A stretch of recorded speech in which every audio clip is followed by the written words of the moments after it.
بسم اللہ الرحمن الرحیم۔ اپنی ساس کے ساتھ زنا کرنے یا اس کو شہوت سے دیکھنے سے نکاح کا حکم۔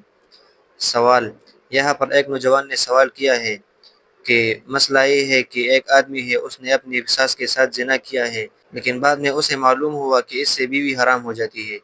اب وہ کہتا ہے کہ اگر یہ بیوی میں چھوڑ دوں تو اس سے فیملی میں فساد بن جائے گا، اور وہ لوگ مجھے اور میرے گھر والے زندہ نہیں چھوڑیں گے، اور وہ آدمی بہت غریب بھی ہے۔ تو انہوں نے سوال کیا ہے کہ اگر کوئی اور حل ہو تو بتا دیجئے، اور اس بندے نے میرے سامنے توبہ بھی کیا ہے۔ مسئلہ یہ ہے کہ کسی مرد کا اپنی ساس کے ساتھ زنا کرنے یا شہوت بری نظر سے دیکھنے سے کیا اس کا نکاح برقرار رہتا ہے یا نہیں؟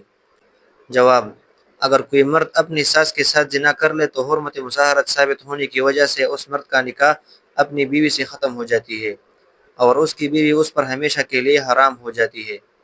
حلال ہونے کا کوئی طریقہ نہیں ہے۔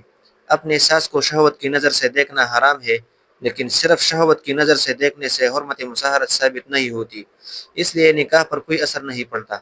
البتہ فرج داخل کو شہوت کی نظر سے دیکھنے سے حرمت مصاہرت ثابت ہو جاتی ہے، اور یہ بات الدر المختار و حاشیہ ابن عابدین رد المختار 3 جلد صفحہ نمبر 32 پر موجود ہے۔